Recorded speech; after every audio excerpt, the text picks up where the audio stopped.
इस फिल्म की कहानी महान जॉनी सिंस के बचपन के कारनामों पर आधारित है। इस फिल्म के अंदर एक 12 साल का बच्चा अपने ही घर की सारी औरतों के साथ गपागप करके उनको प्रेग्नेंट कर देता है। इसके बाद वो लड़का क्या क्या कारनामे करता है ये हम आज की इस एक्सप्लेनेशन में देखने वाले हैं। हेलो दोस्तों, आज मैं जिस फिल्म को एक्सप्लेन करने वाला हूँ उस फिल्म का नाम है what every French women want. Film शुरू होती है और हम छोटे जॉनी सिंस को देखते हैं जिसका नाम रॉजर होता है। रॉजर समर वेकेशंस के लिए अपने घर पर आया हुआ था और उसकी माँ ने अपनी एक मेड मिस लपीते को घोड़ा गाड़ी पर रॉजर को लाने के लिए भेजा था। अब घोड़ा गाड़ी पर घर आते हुए रॉजर की नजर मिस लपीते के उछलते हुए पपीतों पर पड़ती है और रॉजर का छोटा चेतन उसकी पैंट से बाहर निकलने के लिए तड़पना शुरू कर देता है। मिस लपीते भी समझ जाती है कि रॉजर उसके पपीतों के दर्शन करके मजे ले रहा है, पर वो उस टाइम रॉजर को कुछ बोलती नहीं है और फिर वो दोनों रॉजर के घर पर आ जाते हैं। घर आते ही रॉजर की फैमिली उसका वेलकम करती है। तभी रॉजर की मॉम की नजर उसकी पैंट पर पड़ती है और वो उससे पूछती है कि तुम्हारी पैंट पर ये रबड़ी कहाँ से आई। दरअसल रास्ते में मिस लपीते के उछलते हुए पपीतों को देखने की वजह से रॉजर के छोटे चेतन का दम निकल गया था। तभी वहाँ खड़ी रॉजर की मौसी उसे बोलती है कि इस उम्र में तो ऐसा होता रहता है और वो अपने हाथों से रॉजर की रबड़ी को साफ करने लगती है। इसके बाद वहाँ रॉजर अपनी छोटी बहन से मिलता है जिसका नाम बर्था होता है। फिर बर्था रॉजर को जंगल में घुमाने के लिए लेके जाती है और वहाँ पर रॉजर की मुलाकात मिस लपीते से होती है। बातें करते हुए मिस लपीते को अचानक जोर से सुसु आ जाती है और वो रॉजर के सामने ही अपनी स्कर्ट ऊपर करके पेड़ों को पानी देने लगती है। रॉजर ये सब देखकर सोचने लगता है कि उसे इस उम्र में क्या क्या देखना पड़ रहा है और इसके बाद रॉजर वहाँ से चला जाता है। रॉजर जंगल में अकेला घूम रहा होता है पर तभी रॉजर का पैर फिसलता है और वो झाड़ियों में आकर गिर जाता है। वहाँ पर रॉजर को किसी लड़की की हंसने की आवाज सुनाई देती है। रॉजर देखता है कि वहाँ उसकी घर की एक मेड उर्सुला किसी आदमी के साथ दबा के संभोग कर रही है। तभी उर्सुला की नजर रॉजर पर पड़ती है और वो उसको देखकर हंसने लगती है। रॉजर ये सब देखकर डर जाता है और वहाँ से अपने घर भाग जाता है। रात को रॉजर अपनी फैमिली के साथ डिनर करता है और डिनर करने के बाद वो अपने कमरे में सोने चला जाता है। रॉजर सोने ही वाला होता है पर तभी उसे अपने कमरे के बाहर बर्तनों के खड़खड़ाने की आवाज सुनाई देती है। रॉजर जब बाहर झांक कर देखता है तो उसकी फटकर हाथ में आ जाती है। रॉजर देखता है कि उसकी एक नौकरानी हेलन एक दरवाजे से आधी बार निकली हुई थी और कोई ठोकुमल उसका पीछे से ही गेम बजा रहा था। टपाटप करने के बाद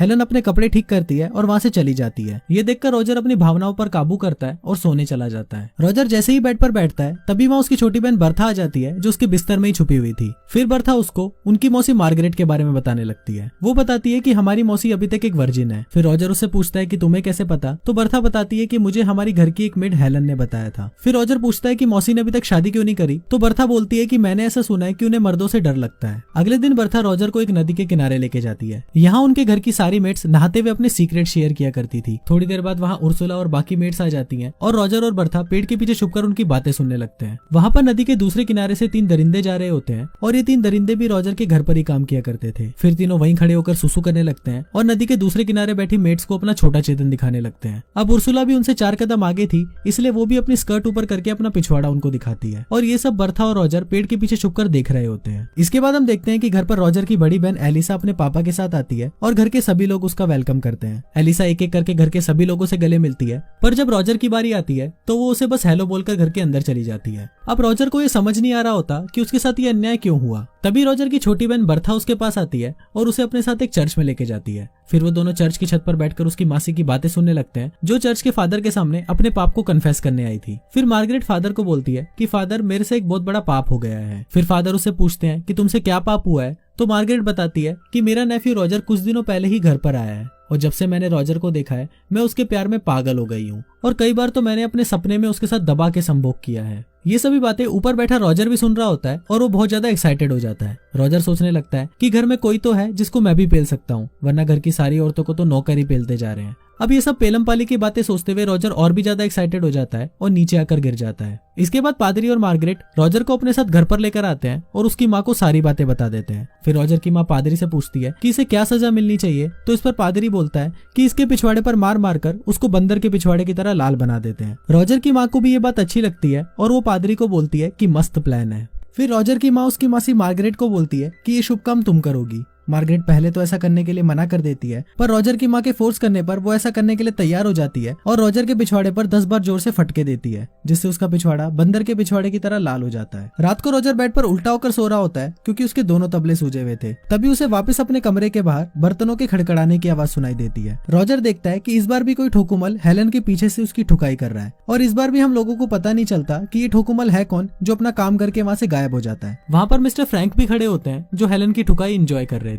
थोड़ी देर बाद रॉजर के पास उर्सुला आती है और उसको बोलती है कि आज की पिटाई से तुम्हें बहुत दर्द हो रहा होगा, लाओ मैं तुम्हारे पिछवाड़े पर बाम लगा देती हूँ। पर रॉजर उसको बोलता है कि नहीं, पर तुम मुझे एक बात बताओ कि मैं रोज देखता हूँ कि हेलन का कोई पीछे से गेम बजा रहा होता है और अपना काम हो जाने के बाद वो वहाँ से चला जाता है। आखिर ये महान पुरुष है कौन? उर्सुला बोलती है कि ये हम मेट्स का टॉप सीक्रेट है, और ये बोलकर वो वहाँ से चली जाती है। रॉजर सोच रहा होता है कि यहाँ हर कोई किसी की ठुकाई कर रहा है, पर साला मेरा दिन कब आएगा। फिर रॉजर को याद आता है कि हेलन की ठुकाई तो मिस्टर फ्रैंक भी देख रहे थे, और वो मिस्टर फ्रैंक से मिलने के लिए उनके रूम में चला जाता है। वहां जाकर रॉजर देखता है मिस्टर फ्रैंक अपने पैंट में हाथ डालकर दूरबीन से आसमान में कुछ देख रहे होते हैं। फिर रॉजर को वहां देखकर मिस्टर फ्रैंक घबरा जाते हैं और वहां से भाग जाते हैं। उनके जाने के बाद रॉजर भी दूरबीन से देखने की कोशिश करता है, और वो देखता है कि बाहर दो लोग दबा के घपाघप करने में लगे हुए हैं। ये देखकर रॉजर सोचता है कि ये साला फ्रैंक तो मेरे से भी बड़ा हवस का पुजारी है। फिर रॉजर को वहां पर एक किताब मिलती है जिसमें घपाघप की बहुत सारी कहानियां लिखी हुई थी। फिर रॉजर उस किताब को अपनी पैंट में छुपा लेता है और वहां से चला जाता है। रॉजर अपने कमरे की तरफ जा रहा होता है, पर तभी उसे उसके पेरेंट्स के कमरे में से घपाघप की आवाजें सुनाई देती है। रॉजर की होल से अंदर झांकता है और देखता है कि उसके पापा उसकी मम्मी की अनबॉक्सिंग कर रहे हैं।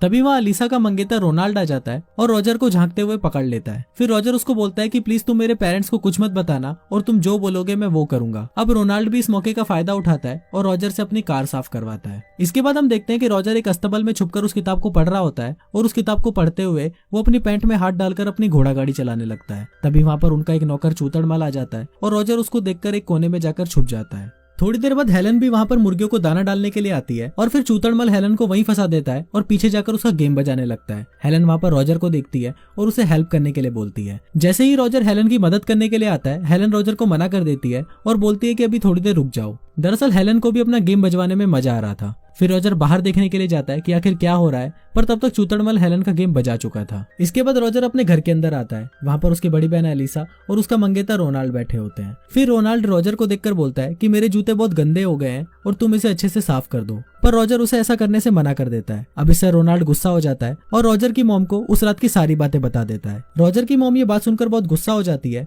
और वो बोलती है कि मेरी दोनों बेटियां बहुत ही अच्छी हैं और मैंने उन्हें अच्छे संस्कार दिए हैं, पर ये सारा ठरकी पता नहीं कहां से पैदा हो गया। फिर रॉजर की मॉम रॉजर को घर से बाहर जाने के लिए बोलती है, और बाहर जाने से पहले रॉजर मियां खलीफा की अनसुनी कहानियों की किताब अपनी बहन की किताब से एक्सचेंज कर देता है। फिर रॉजर बाहर छुपकर अपनी बहन को वो घपाघप की किताब पढ़ते हुए देखता है। रॉजर देखता है कि मेलिसा को भी उस किताब को पढ़कर चरम सुख की प्राप्ति मिल रही होती है। अब रॉजर के मन में घपाघप करने की इतनी तेज चुल मचती है कि अगर रॉजर को अभी घपाघप नहीं मिला तो उसका छोटा चेतन उसकी पैंट में ही फांसी लगा लेगा। फिर रॉजर अपनी चुल शांत करने के लिए सीधा उर्सुला के पास जाता है, जो किचन में काम कर रही होती है। रॉजर किसी भूखे नंगे भेड़िए की तरह सीधा उर्सुला पर टूट पड़ता है, पर उर्सुला को लगता है कि घर के किसी नौकर ने उसको पकड़ा है, तो वो अपने आप को बचाने के लिए रॉजर के सर पर एक प्लेट मार देती है। उर्सुला को जब पता चलता है कि ये तो अपना छोटा पप्पू रॉजर है, तो वो उसे घपाघप करने के लिए हाँ बोल देती है। दोनों प्रोसेस स्टार्ट ही करने वाले होते हैं, पर तभी वहां पर एक मोटी मेड आ जाती है और रॉजर उसको देखकर वहां से भाग जाता है। अब रॉजर की ठरक चरम सीमा तक पहुंच चुकी थी और उसे किसी न किसी के साथ तो घपाघप करके अपने छोटे चेतन को शांत करना ही था।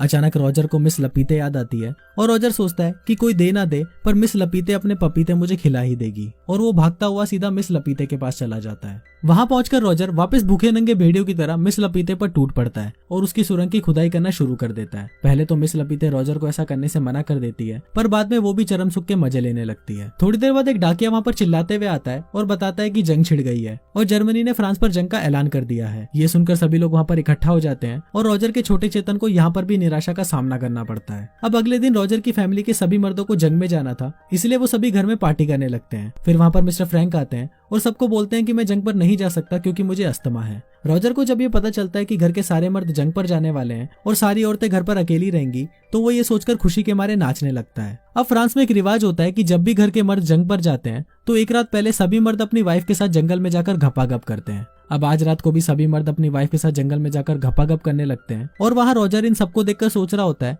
कि बेटा जितना बजाना है बजा लो, पर कल से इन सभी का बैंड तो मैं ही बजाऊंगा। अगले दिन घर के सारे मर्द जंग पर चले जाते हैं और उनके जाते ही रॉजर सबसे पहले उर्सुला के पास जाता है और उसके साथ दबा के संभोग करता है। अगले दिन बर्था रॉजर को बोलती है कि हमारी माँ पादरी के सामने कुछ कन्फेस करने वाली है, तो हम जाकर देखते हैं कि उन्होंने क्या पाप किया है। दूसरी तरफ उसकी माँ पादरी को बता रही होती है कि मेरा हस्बैंड मेरे साथ अलग अलग पोजीशन में संभोग करता है और मुझे भी इससे बहुत मजा आता है, पर कभी कभी मुझे ऐसा लगता है कि मैं कोई पाप तो नहीं कर रही। पर इस पर पादरी उसको बोलता है कि तुम अपने पति के साथ कुछ भी कर सकती हो और ये करना कोई पाप नहीं है।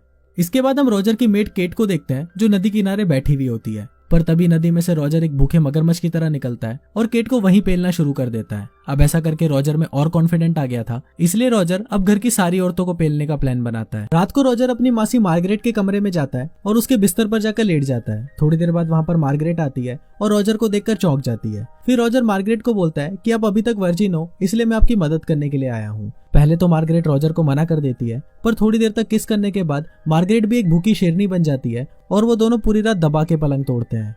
थोड़ी देर बाद वहाँ पर हेलन चाय लेकर आती है, पर इस बार उसे दरवाजे के अंदर खींचकर उसका गेम बजाने वाला कोई भी नहीं था, क्योंकि घर के सारे मर्द जंग पर गए हुए थे। फिर हेलन रॉजर के कमरे के अंदर आकर उसे चाय देती है। फिर चाय देकर हेलन जैसे ही वहाँ से जा रही होती है, अचानक रॉजर उसे पीछे से पकड़ लेता है और उसका गेम बजाना शुरू कर देता है। अगले दिन रॉजर अपनी बड़ी बहन एलिसा को देखता है जो अस्तबल में जा रही होती है। फिर रॉजर भी उसके पीछे जाने लगता है और वहां जाकर वो देखता है कि एलिसा घोड़ों को घास डाल रही होती है। रॉजर लपक कर एलिसा पर टूट पड़ता है और उसके साथ घपाघप करना शुरू कर देता है। पहले तो एलिसा रॉजर को मना कर देती है, पर थोड़ी देर बाद एलिसा को भी मजा आने लगता है और वो दोनों दबा के घपाघप करते हैं। अब तो रॉजर की मौज हो गई थी, क्योंकि घर की सारी औरतें एक एक करके रॉजर के पास आती थी और अपना गेम बजवा कर जाती थी, और कभी कभी तो रॉजर एक साथ 3-3 मेट्स को भी पेल देता था। एक दिन घपाघप करने के बाद एलिसा रॉजर को बोलती है कि वो प्रेग्नेंट है, और ये सुनकर रॉजर की फटकर हाथ में आ जाती है। तभी रॉजर देखता है कि युद्ध खत्म हो चुका है और सभी मर्दों की घर वापसी हो रही है। रॉजर घर में बैठ के सोच रहा होता है कि इससे जान कैसे छुड़वाऊं, पर तभी वहां पर उर्सुला आ जाती है और वो रॉजर को बोलती है कि वो भी प्रेग्नेंट है।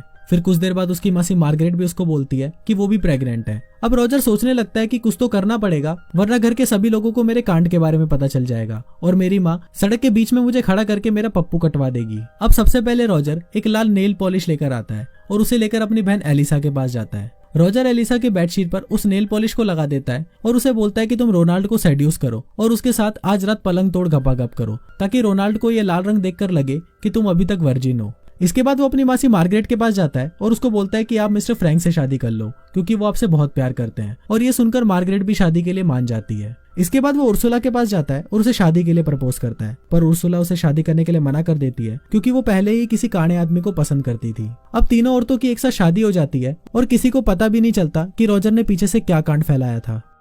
उसी रात रॉजर एक बार फिर हेलन के साथ पलंग तोड़ संभोग करता है और कुछ दिन बाद हेलन रॉजर को बताती है कि वो भी प्रेग्नेंट है। अब रॉजर की भी छुट्टियां खत्म हो चुकी थी और वो भी अपने स्कूल जाने के लिए घर से निकल रहा था। रॉजर जाने से पहले हेलन को बोलता है कि तुम्हारे लिए भी मैं एक पति का इंतजाम कर दूंगा। इस पर हेलन रॉजर को बोलती है कि इसकी कोई जरूरत नहीं है, मुझे तो घर के लगभग सभी मर्दों ने पेला है, तो मैं ये मटका किसी के भी सर पे जाके फोड़ दूंगी। फिर रॉजर वहां से चला जाता है और कुछ इसी तरीके से ये फिल्म यहीं खत्म हो जाती है।